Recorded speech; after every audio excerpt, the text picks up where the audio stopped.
2024 June 1st. Daily Bread Passage. 1 Samuel chapter 10 verse 1 to 27. Keyverse. Verse 1. Title. Saul is anointed as king. Then Samuel took a flask of olive oil and poured it on Saul's head and kissed him, saying, Has not the Lord anointed you ruler over his inheritance? When you leave me today, you will meet 2 men near Rachel's tomb, at Zelzah on the border of Benjamin. They will say to you, The donkeys you set out to look for have been found. And now your father has stopped thinking about them and is worried about you. He is asking, What shall I do about my son? Then you will go on from there until you reach the great tree of Tabor. 3 men going up to worship God at Bethel will meet you there.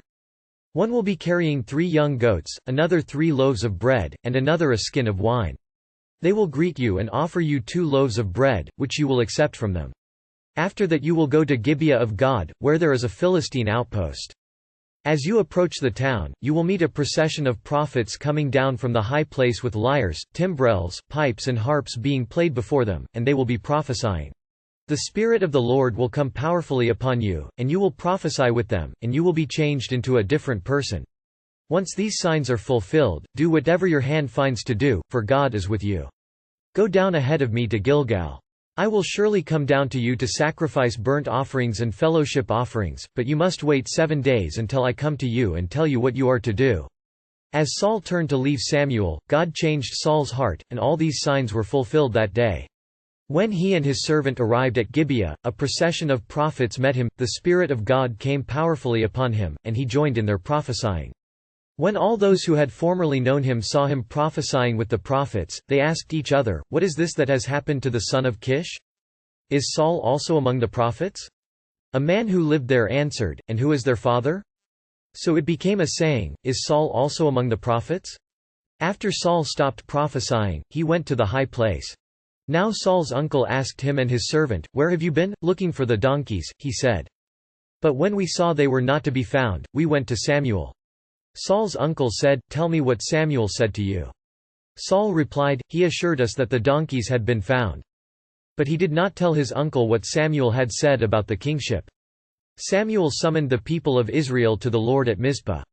And said to them, This is what the Lord, the God of Israel, says, I brought Israel up out of Egypt, and I delivered you from the power of Egypt and all the kingdoms that oppressed you. But you have now rejected your God, who saves you out of all your disasters and calamities. And you have said, No, appoint a king over us, so now present yourselves before the Lord by your tribes and clans. When Samuel had all Israel come forward by tribes, the tribe of Benjamin was taken by lot. Then he brought forward the tribe of Benjamin, clan by clan, and Matri's clan was taken. Finally Saul son of Kish was taken. But when they looked for him, he was not to be found. So they inquired further of the Lord, Has the man come here yet? And the Lord said, Yes, he has hidden himself among the supplies. They ran and brought him out, and as he stood among the people he was a head taller than any of the others. Samuel said to all the people, Do you see the man the Lord has chosen? There is no one like him among all the people. Then the people shouted, Long live the king! Samuel explained to the people the rights and duties of kingship. He wrote them down on a scroll and deposited it before the Lord. Then Samuel dismissed the people to go to their own homes.